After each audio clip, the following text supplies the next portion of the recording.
Honorable Speaker, I want to say the following.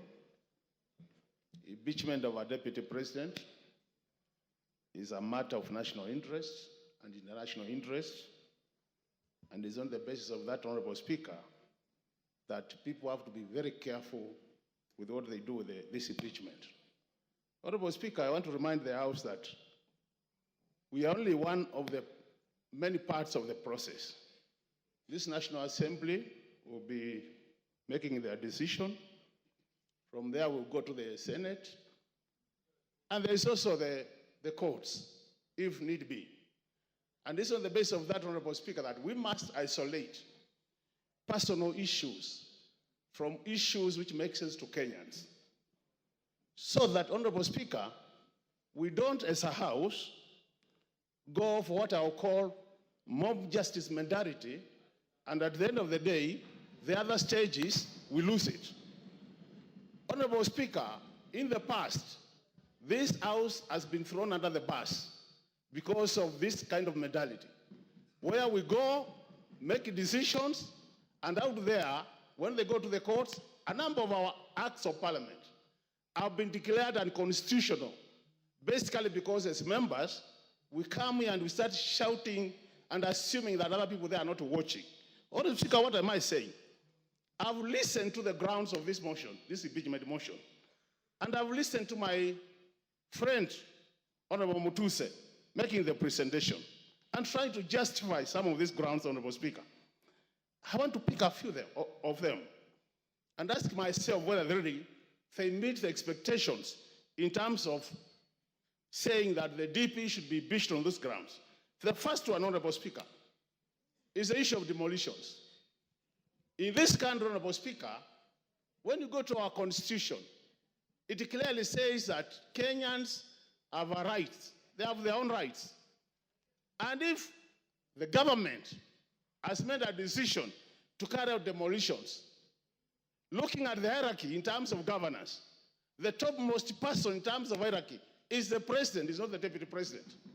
So in a situation where a decision is made, and the deputy president says he doesn't support it, the question is, should you be harassing the deputy president or the president?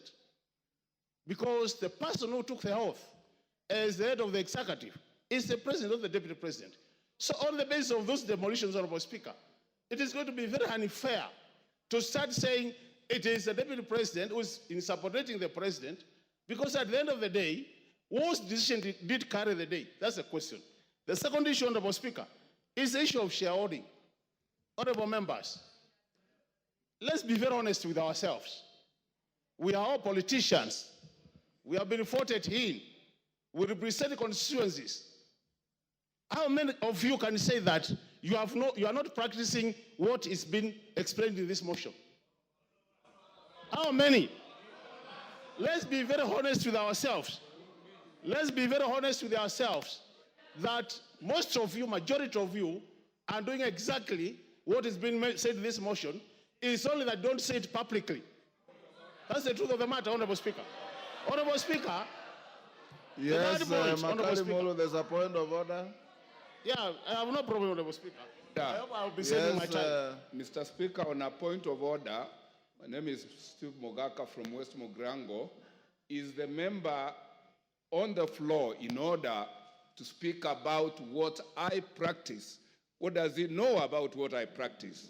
Can he restrict himself to what he does and not start throwing aspersions on members of parliament as if he is in their minds and he is in their practices? He's not.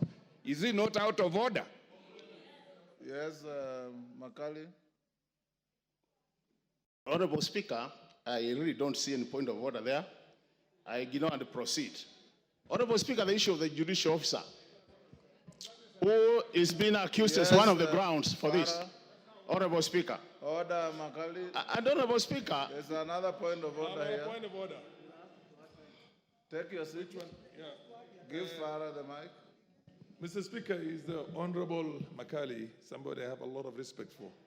In order to compare a member of parliament who represents a constituency and the functions of that member and somebody who is the Deputy President of the Republic of Kenya who represents the four corners of this country, and say that because the members of parliament go and develop, my presumption is that he thinks the CDF funds for one constituency cannot be taken to another constituency. But that's a different thing when it comes to national resources and the deputy president of the Republic of Kenya.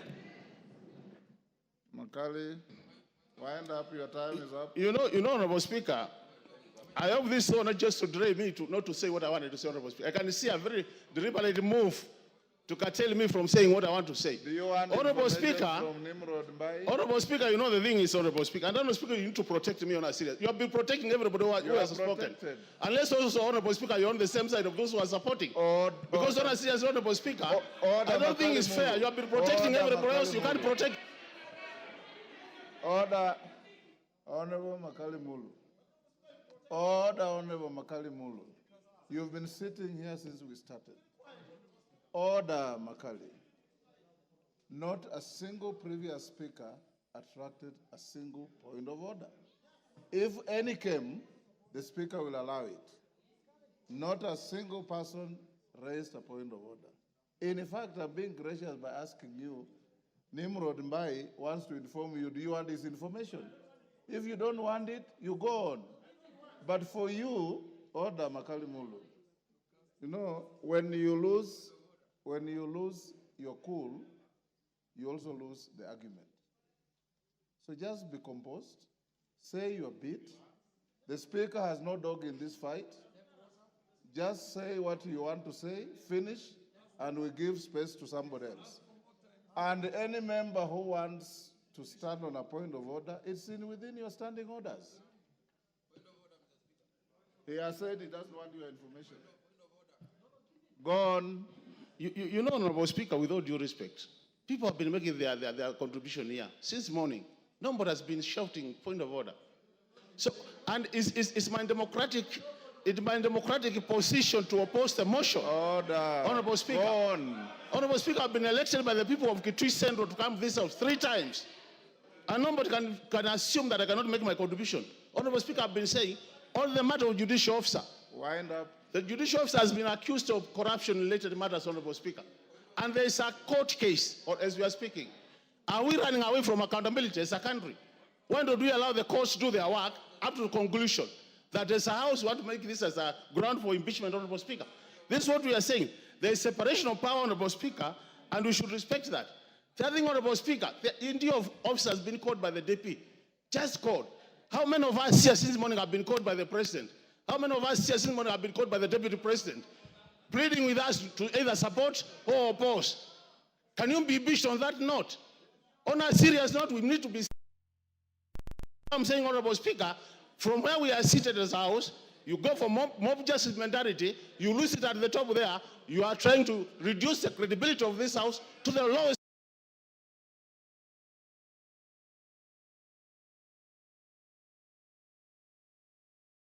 grounds for opposition of this motion. Is it a situation where a thief has been sent to court to catch another thief? This is a situation. Honorable Speaker, this country has much more serious issues than what we are discussing. Your time is up. Order. I will now order. Take your seat. Order. Robert Mbai, Mbui. Order, Robert Mbui. Give him 1 minute to finish.